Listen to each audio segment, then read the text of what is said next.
Bonsoir à tous, bienvenue dans ce nouveau live de la Minute Spirituelle. Je crois que c'est le 8e, nous sommes le mardi 4 avril 2023 et il est 20 heures. Je suis particulièrement heureux de vous retrouver ce soir parce que c'est le printemps. Et le printemps est une saison absolument magnifique, je lui ai consacré il y a une quinzaine de jours, je crois, une semaine de vidéos. Le printemps est la saison du renouveau, de la renaissance et qui nous donne de nouvelles énergies pour un nouveau départ. Et ce soir, nous allons parler d'un sujet qui est lié au printemps puisque ce sont les fêtes de Pâques et je vais vous en proposer une lecture psycho-spirituelle. Je vais m'en expliquer dans quelques instants. Avant de commencer et d'entrer dans le vif de ce live, je voudrais vous faire quelques annonces. Déjà vous rappeler que je donnerai la semaine prochaine, le vendredi 14 avril, de 20 h à environ 21h30, une conférence au Moulin à Café, 8 rue Sainte-Léonie, dans le 14e, tout près du métro Pernetti. Cette conférence s'inscrit dans mon cycle de conférences Les Passeurs du Nouveau Monde, et ce sera donc la 4e conférence consacrée au thème « Quel nouveau monde pour le génie humain ?» Après avoir expliqué, avoir essayé de donner une vision, une approche spirituelle de l'être humain, après avoir essayé de comprendre quels étaient les dangers qui nous menaçaient à notre époque par rapport à notre dimension spirituelle, après avoir essayé de faire la généalogie de ce vieux monde en déclin pour essayer de comprendre comment nous en sommes arrivés à cette situation et à ce passage dans l'histoire de l'humanité, sans doute vers une nouvelle civilisation, j'aborderai dans cette 4e conférence quel type d'organisation, de fonctionnement du vivre ensemble serait propice au développement spirituel de l'humanité. Sujet ambitieux que j'essaierai de traiter de la manière la plus simple. Et évidemment, les personnes qui seront présentes à cette conférence pourront me poser des questions auxquelles je répondrai bien volontiers. Voilà, donc ça c'est la première annonce. La deuxième annonce, pour vous dire et vous rappeler que j'ai lancé maintenant depuis 7 ou 8 semaines une newsletter sur un média très intéressant qui s'appelle Kessel.media, qui permet de faire des newsletters de qualité au niveau de leur présentation.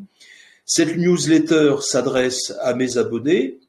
Elle leur permet d'être avertis de tout ce qui se passe autour de ce projet de la Minute Spirituelle et également d'avoir des informations culturelles et spirituelles sur des livres qui sortent relatifs à la spiritualité ou au développement personnel, sur des expositions qui sont de nature à nous concerner spirituellement. Et également, dans la dernière partie de ces newsletters, je donne des compléments aux 6 vidéos hebdomadaires. Donc je reprends le sujet de la semaine précédente et j'apporte en général des compléments d'information et je propose en général également des exercices pratiques. Voilà, ça c'est les 2 informations principales.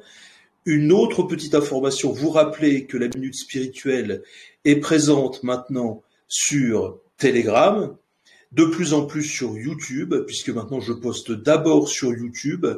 Elle a évidemment son site internet, laminutespirituelle.fr, et on retrouve également l'intégralité des vidéos, soit sous forme de vidéos, soit uniquement dans leur version audio, sur Spotify, donc sous forme d'un podcast vidéo, qu'on peut aussi écouter uniquement en audio, et également sur Google Podcast et les podcasts Amazon Music. Voilà, ça c'est pour la disponibilité des vidéos ou version audio de la Minute Spirituelle. Par ailleurs, vous pouvez suivre la Minute Spirituelle sur sa page Facebook, la Minute Spirituelle, sur Instagram, sur Pinterest, sur LinkedIn et sur Twitter. Voilà, donc vous pouvez choisir le réseau social qui vous arrange pour vous y abonner et avoir toutes les informations des parutions et des activités que propose la Minute Spirituelle, en plus des vidéos quotidiennes. Donc il y a un live tous les mois, le premier mardi du mois, et donc un cycle de conférences comme je vous l'ai dit au début. Voilà. Maintenant, rentrons dans le vif du sujet. Le sujet, donc, c'est lecture psychospirituelle de Pâques. Qu'est-ce que j'entends par là? Déjà, qu'est-ce que j'entends par lecture psychospirituelle? La Minute Spirituelle est un projet qui se situe au carrefour de la spiritualité, de la psychologie et du développement personnel. Quelles sont les différences entre ces différentes branches? Comme vous le savez, la psychologie traite des difficultés, des troubles de la personnalité, des difficultés à être. Le développement personnel, en général, se consacre plus à essayer de développer nos potentialités dans le domaine professionnel ou dans le domaine personnel.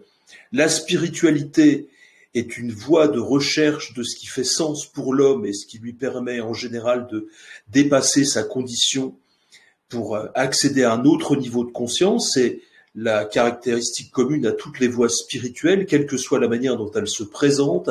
Elles proposent toujours à l'être humain de prendre conscience de ce qu'il est pour évoluer à la fois dans sa vie intérieure, mais également dans sa vie personnelle, dans sa vie extérieure, et avec les impacts que ça peut avoir évidemment sur la société. La religion, c'est autre chose. La religion, c'est la partie organisée qui, en général, a des dogmes bien établis et également un certain nombre de rites et une vie communautaire qui est réglée par des coutumes ou des règlements. Voilà. Il peut y avoir de la spiritualité dans la vie religieuse, et puis il y a aussi une manière d'être dans la vie religieuse juste par tradition familiale, sans être très attentif à la dimension spirituelle qui est, je dirais, levée à l'intérieur et qui parfois il faut aller la chercher, parce que la religion souvent met beaucoup en avant les observances, beaucoup plus que le développement intérieur. Voilà. La psychospiritualité, c'est un mot que j'ai choisi à défaut de trouver quelque chose de mieux. La psychospiritualité, donc, cherche à prendre en charge, à aider la personne à vivre mieux avec elle-même, mais en considérant que pour vivre mieux avec soi-même, il faut intégrer la dimension du sens. Quel est le sens de notre vie? Qu'est-ce que nous faisons ici? Donc c'est une voie spirituelle qui essaye de donner à l'être humain des moyens concrets pour gérer sa vie intérieure et pour se développer et pour progresser, mais en intégrant donc la dimension psychologique. Et la particularité de ce que j'essaye de développer, c'est que je pense que l'être humain a des potentialités spirituelles totalement inexploitées, totalement non développées dans le monde d'aujourd'hui, et qu'il faut essayer de proposer aux personnes un moyen de réactiver nos dimensions spirituelles. Le projet de la Minute Spirituelle, je le rappelle, a commencé en juillet 2022, parce qu'après 2 ans de Covid, je constatais une grande souffrance psychologique dans ma patientèle. Autour de moi, dans les sondages que je lisais, j'en ai encore lu un récemment qui dit qu'actuellement 44% des salariés en France disent souffrir de détresse psychologique. Donc c'est dire à quel point la population française, et je pense plus largement les pays dits modernes et évolués, ont besoin d'aide psychologique, et je pense qu'on ne peut pas vivre bien avec soi-même sans intégrer la dimension spirituelle, la dimension de ce qui fait sens pour nous. Voilà. Donc la lecture psychospirituelle de Pâques, ça n'est pas une lecture religieuse. Je ne vais pas m'intéresser aux dogmes des religions. Ça n'est pas une lecture philosophique, c'est une lecture qui essaye de s'interroger face aux textes et de voir ce que les textes fondateurs de cette fête de Pâques peuvent nous apporter justement pour notre évolution spirituelle. Donc il se trouve qu'il y a 2 fêtes de Pâques. Vous n'êtes pas sans savoir qu'il y a une fête de Pâques juive, qu'on appelle Pessah en hébreu, et une fête de Pâques chrétienne. La fête de Pâques juive va donc commencer mercredi soir et se prolonger pendant 8 jours. La fête de Pâques chrétienne, c'est dimanche, mais elle est l'aboutissement d'une semaine qu'on appelle la Semaine Sainte. Voilà, je ne vais pas rentrer dans ces détails, mais par contre, je vais tout de suite aller au texte. Donc, prenons d'abord la première fête de Pâques qui a existé historiquement, qui est la fête de Pessah, la fête de Pâques juive. Alors c'était une fête où les Hébreux montaient au temple pour faire des sacrifices, pour faire des offrandes. Voilà. Mais c'est une fête qui rappelle des événements qui sont racontés dans un texte qui s'appelle l'Exode, dans sa traduction française. À ce sujet, je vous mettrai le lien, mais je me permets de vous conseiller, pour ceux que ça intéresse et qui voudraient lire le texte dans une bonne traduction française, il y a une traduction que j'aime particulièrement, qui est la traduction d'Henri Méchonic, qui est parue chez Desclés de Brouwer il y a déjà de cela quelques années, Henri Méchonic était un linguiste, en plus d'être un traducteur, c'était également un poète. C'est quelqu'un qui s'intéressait beaucoup à la rythmique de la langue hébraïque et qui nous propose une traduction au plus près du texte qui respecte la rythmique très particulière de cette langue. Et en cela, elle permet d'accéder à ce texte d'une manière non religieuse, plus poétique, plus personnelle et plus spirituelle. Donc, je mettrai les références dans le lien du replay qui sera disponible d'ici 1 ou 2 jours ou 3 jours sur le canal Telegram, sur YouTube également. Voilà. Donc, que nous raconte la fête de Pessah? Donc, elle nous raconte des événements qui se sont passés bien avant et qui se passent en Égypte. On nous raconte que en Égypte, les descendants de Jacob, qui était venu vivre en Égypte, qui est un des 3 patriarches hébreux, fondateurs de la spiritualité hébraïque, on nous raconte que Jacob était venu vivre avec ses 12 fils en Égypte suite à une famine, et il avait fini par s'établir dans une province qui s'appelait Goshen, parce que le roi, à l'époque, était favorable à l'établissement des Hébreux dans son pays, puisque Joseph avait été d'une certaine manière son premier ministre et avait sauvé l'Égypte de la famine, etc., etc. Je ne vais pas rentrer dans les détails.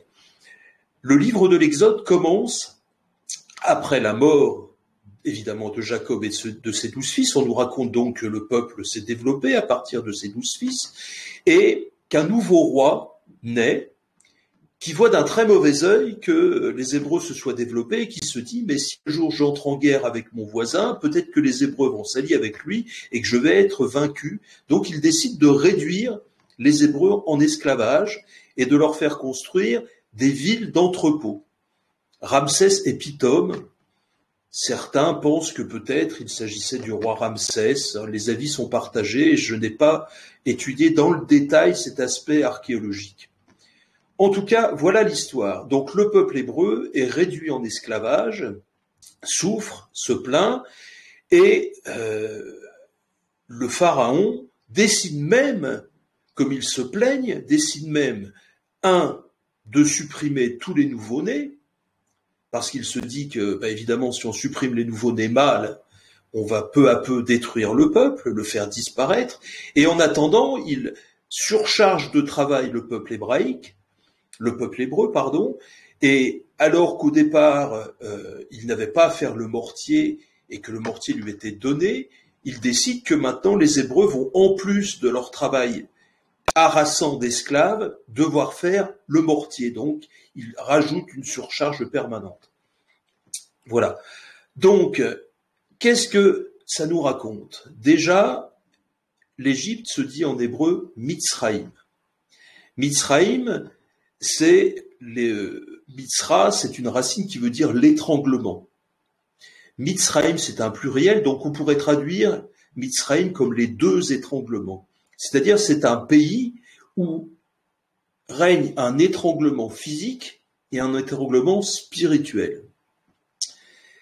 Et quelque part, si on regarde ce qui va se passer, on peut analyser cette histoire comme en effet l'histoire d'un peuple, mais on peut y voir une symbolique qui nous parle de ce que nous vivons à l'intérieur de nous.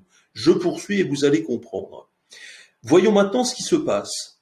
À un moment, un personnage qui s'appelle Moïse, je passe sur toutes les péripéties qui amènent à ce moment dont je vais maintenant vous parler, un personnage qui s'appelle Moïse va être attiré par un buisson ardent qui brûle sans se consumer, qu'il va s'en approcher, une voix va lui dire « Je t'envoie pour libérer mon peuple de l'esclavage ». Là encore, je résume. Et Moïse, accompagné de son frère Aaron, va retourner vers le peuple hébreu et lui dire « Voilà, nous allons sortir d'esclavage, c'est possible ». Donc nous avons 2 peuples. Le peuple égyptien, avec à sa tête Pharaon. Vous savez comme moi que l'Égypte, c'est le pays des pyramides. Donc la pyramide, c'est un système très particulier. C'est, voilà, vous avez le peuple en bas, et puis tout en haut, vous avez le Pharaon, qui avait évidemment droit de vie et de mort sur tout le monde, qui était considéré comme un dieu. Et c'était une société où il y avait un livre qui s'appelait le livre des morts égyptien, qui était censé guider le défunt après la mort pour qu'il évite d'aller dans les zones qu'on appellerait les zones d'enfer, en référence à notre culture judéo-chrétienne, et qu'il aille dans des zones plus propices.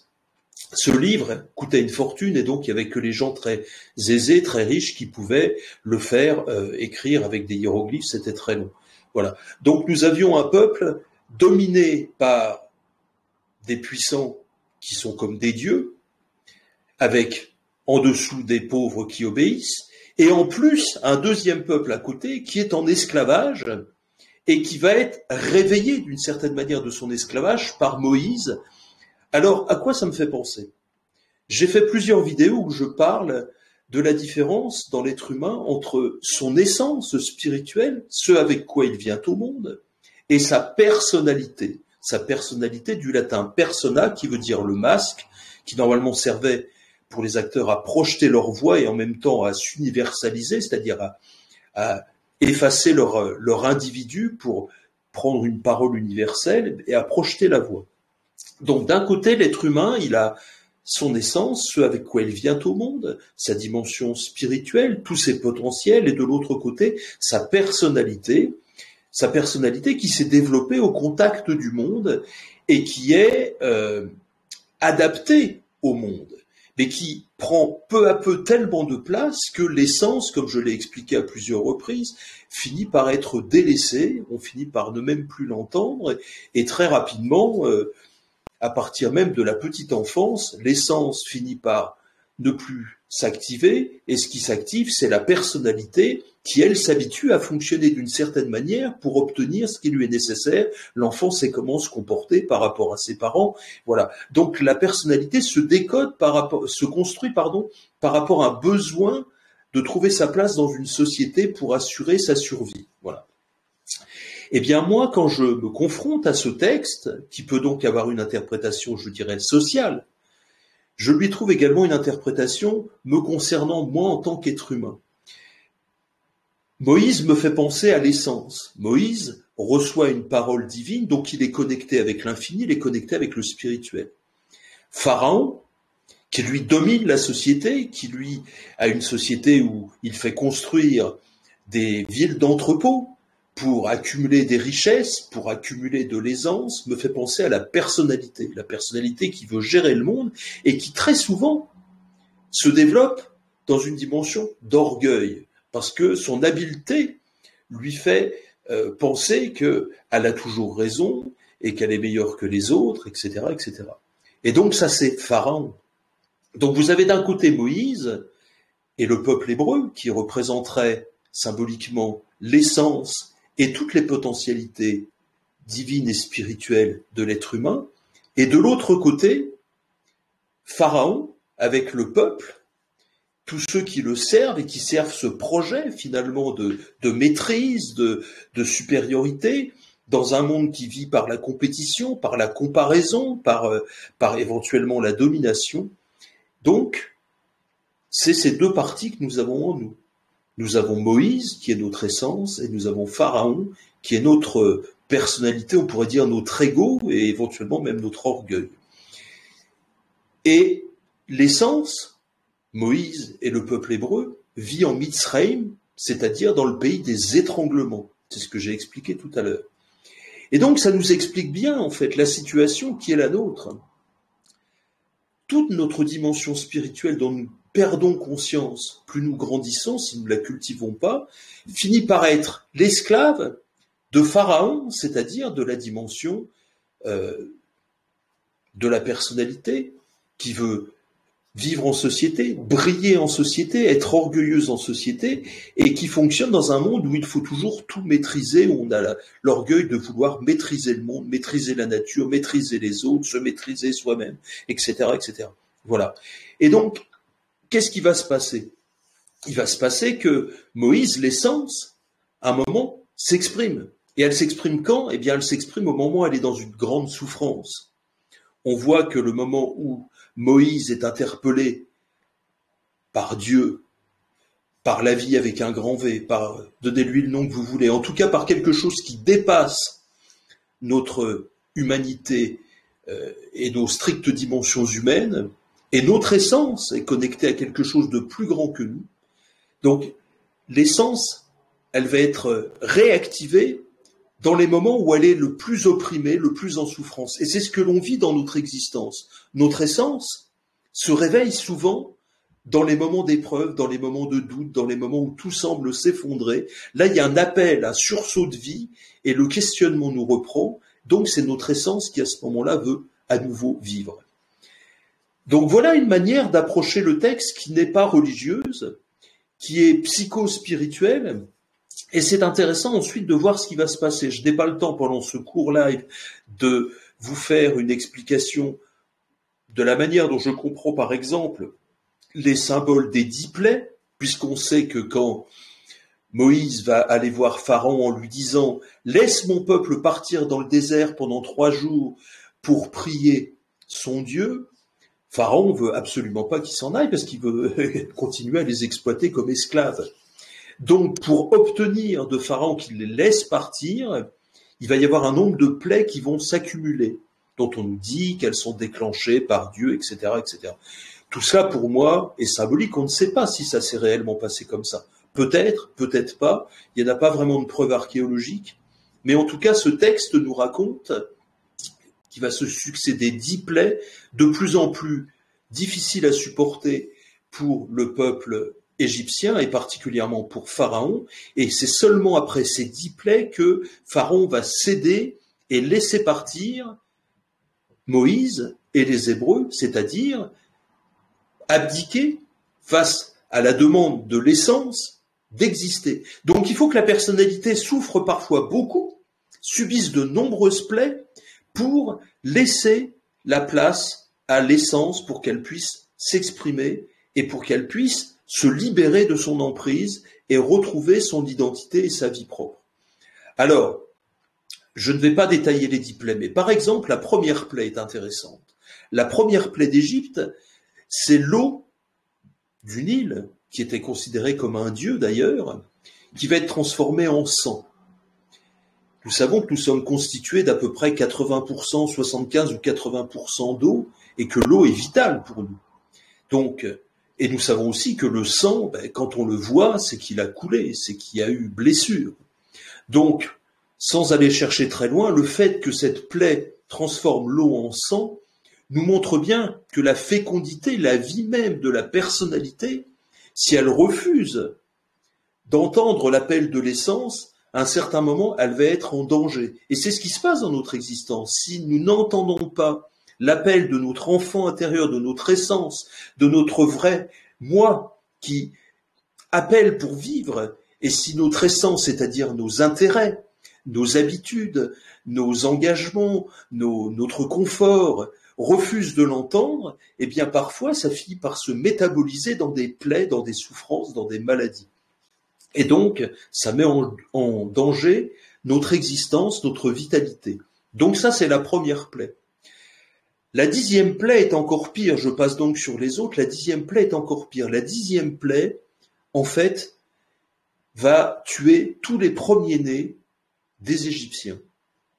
Il faut savoir l'importance du premier-né dans l'Antiquité. Le premier-né était celui qui, après le décès du père, qui était celui qui dirigeait, ou du patriarche d'une tribu, était celui qui prenait sa succession et qui était son héritier, qui devait, dans certaines civilisations, pas dans toutes, mais en tout cas, évidemment tenir compte des autres enfants, mais c'est lui qui reprenait l'autorité, qui était le responsable. Donc, c'est lui qui est la descendance principale d'une certaine manière, qui assure la descendance et la continuité du projet des parents.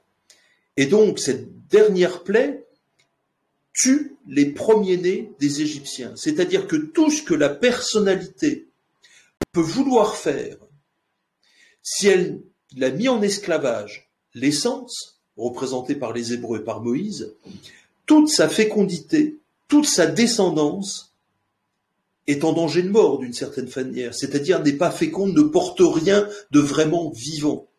Parce que l'essence, c'est pas elle qui détient la vitalité. Elle, normalement, elle est un outil.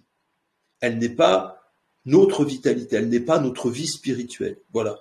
Donc, la 10e plaie nous explique que notre personnalité, si elle maintient en esclavage notre essence, c'est-à-dire ce que nous sommes réellement, cette voix qui à l'intérieur de nous veut s'exprimer et veut réaliser parfois totalement autre chose que ce en quoi nous nous sommes engagés à la suite des modèles que nous avons suivis, eh bien si on n'écoute pas cet appel, eh bien c'est notre vitalité même qui peut être en danger, notre vitalité physique, mais notre vitalité créatrice de quelque chose qui soit vraiment, je dirais, de dimension humaine.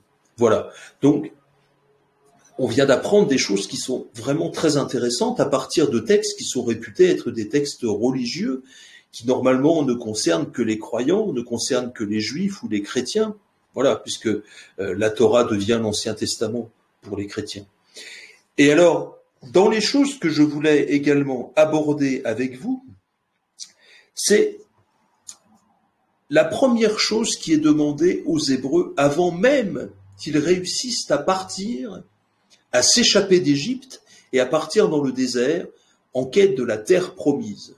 Voilà, puisqu'il y a une promesse qui a été formulée déjà à Abraham, quitte ton pays, ta descendance et la maison de ton père, tes engendrements et la maison de ton père, et va vers le pays que je te montrerai. Donc, les Hébreux vont s'échapper d'Égypte pour aller au désert en quête de la terre promise.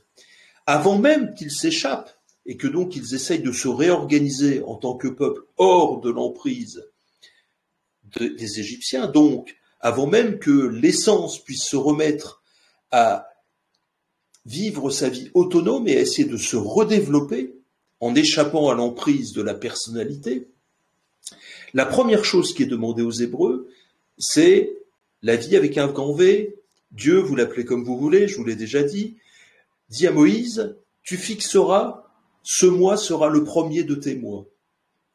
Et donc ce mois-là, c'est le mois de Nissan, qui correspond en général au mois de mars, mi-mars, mi-avril, qui est le mois du printemps. Et la première action donc qu'on leur demande de faire, c'est de reprendre leur calendrier.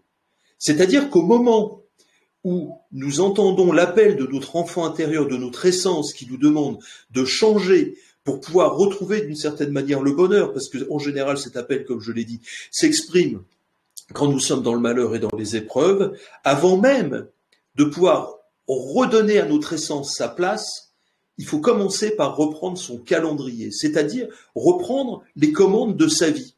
Sortir du flux dans lequel nous sommes, sortir de tout ça pour dire, voilà, un moment, c'est un nouveau départ, c'est la chose qui permet de passer d'un monde à un autre, de décréter, voilà, c'est un nouveau départ.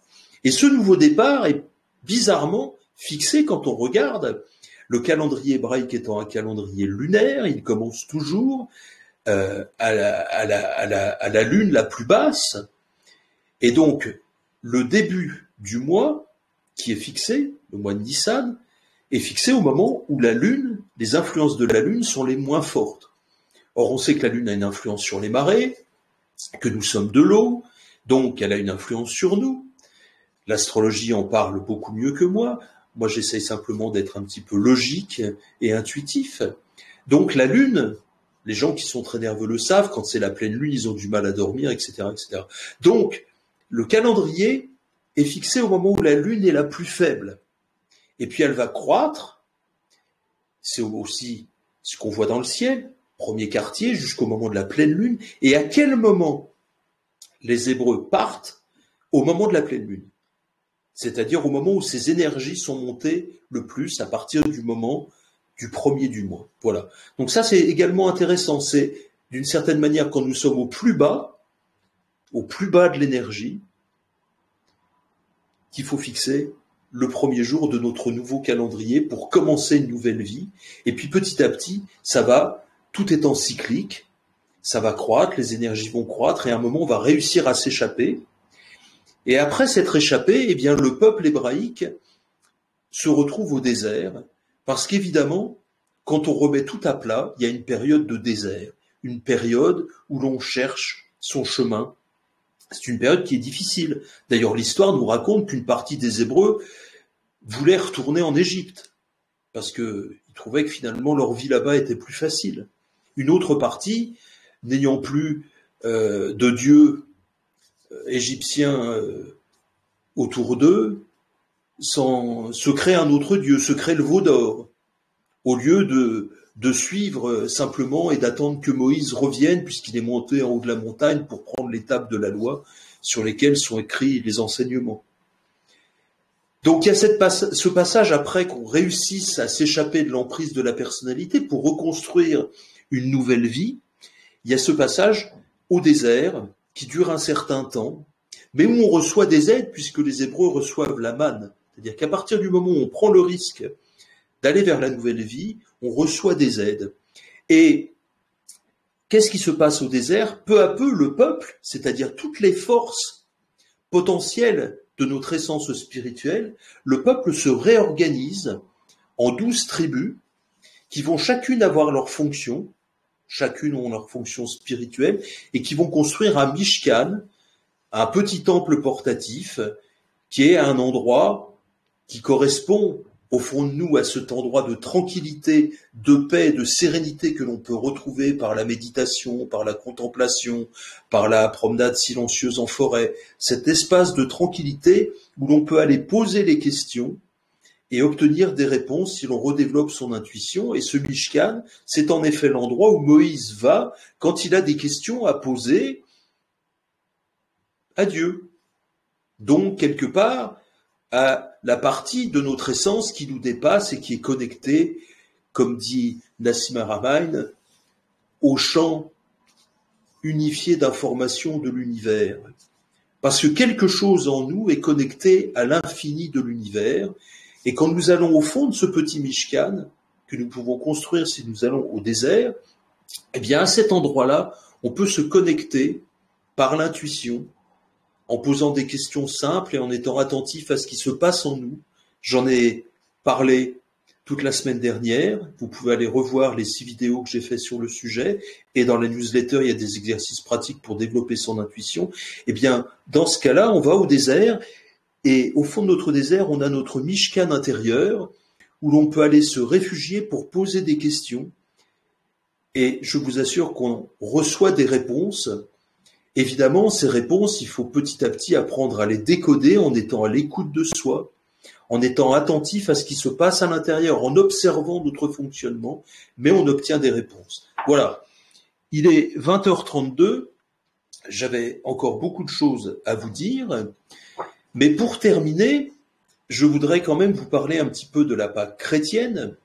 D'abord, vous rappeler que Jésus, en hébreu Yeshua, était un hébreu, que le dernier repas qu'on appelle la Cène, C-E-N-E, vous connaissez les magnifiques représentations qui ont été faites à la Renaissance par différents peintres italiens de la dernière Cène. Eh bien, la dernière Cène, c'était le repas de Pessah, puisque pour fêter la Pâque juive, qui fête ce moment où les Hébreux quittent l'Égypte précipitamment, sans même avoir le temps de faire lever leur pain. Donc, c'est une fête où l'on mange du pain sans levain. Et la dernière scène, eh bien, c'est Jésus, Yeshua, qui fête la Pâque juive à Jérusalem. Voilà. Et je ne vais pas rentrer dans une discussion sur qui est Jésus, qui pour moi était un homme, un hébreu, mais simplement pour dire que pourquoi Jésus est absolument fascinant et passionnant. Eh bien, c'est parce que ce que je vous ai décrit comme étant nos énergies spirituelles qui suivent le message de Moïse, qui lui se reconnecte, c'est-à-dire notre essence spirituelle qui se reconnecte, pour échapper à l'emprise de la fausse personnalité, de la personnalité toxique qui est l'Égypte, et d'ailleurs dans le désert, une autre personnalité, parce qu'il faut bien s'organiser et vivre, va se reconstruire avec ces 12 tribus qui vont s'organiser. Eh bien, Jésus est finalement celui qui a totalement réactivé son essence divine et fait que sa personnalité soit en parfait accord avec son essence divine. C'est cette particularité qui lui a donné accès à une conscience totalement différente qu'il a essayé d'exprimer à travers des paraboles et particulièrement la conscience que tout est lié dans l'univers, que les êtres humains sont liés entre eux, et que la seule manière de rétablir le lien entre les êtres humains pour accomplir cette réalité spirituelle qui est potentielle en nous, l'accomplir dans le réel et transformer le monde autour de nous, eh bien, lui avait compris que la seule force qui permettait de faire l'équilibre entre toutes les contradictions, toutes les oppositions qui habitent les sociétés humaines, c'était l'amour. Et il pouvait comprendre ça. Pourquoi? Parce que justement, son essence totalement connectée à l'infini recevait finalement la vitalité de l'univers qui est une vitalité d'amour. Et comme il avait complètement mis sa personnalité, qui était devenue une personnalité bonne et utile, au service de son essence, eh bien, il a pu s'accomplir spirituellement. Je passe dans ce live sur la transfiguration, la résurrection. Ça n'est pas mon sujet pour ce soir. La minute spirituelle n'est pas là forcément pour parler de ce sujet. Je pourrais l'aborder à une autre occasion, mais voilà. Ce que je voulais dire, c'est que la Pâque chrétienne n'existerait pas sans la Pâque juive, et Jésus est un exemple de l'accomplissement parfait de ce processus dont je vous parle dans le décodage un peu particulier que j'ai fait de l'histoire de la sortie d'Égypte du peuple hébreu et de son errance dans le désert. Voilà, vous retrouverez ce live sur YouTube et Telegram dans quelques jours. J'espère que ce sujet vous a intéressé. N'hésitez pas à commenter, à liker et à vous abonner soit au canal Telegram, soit à la chaîne YouTube. Et je vous retrouve tous les jours pour la quotidienne, en fin d'après-midi, début de soirée. Et je l'espère, pour ceux qui sont en région parisienne, à ma prochaine conférence, le 14 avril, dans le 14e. Et vous aurez tous les liens dont je vous ai parlé sur les différents canaux sociaux où vous retrouverez cette vidéo. Voilà, à bientôt.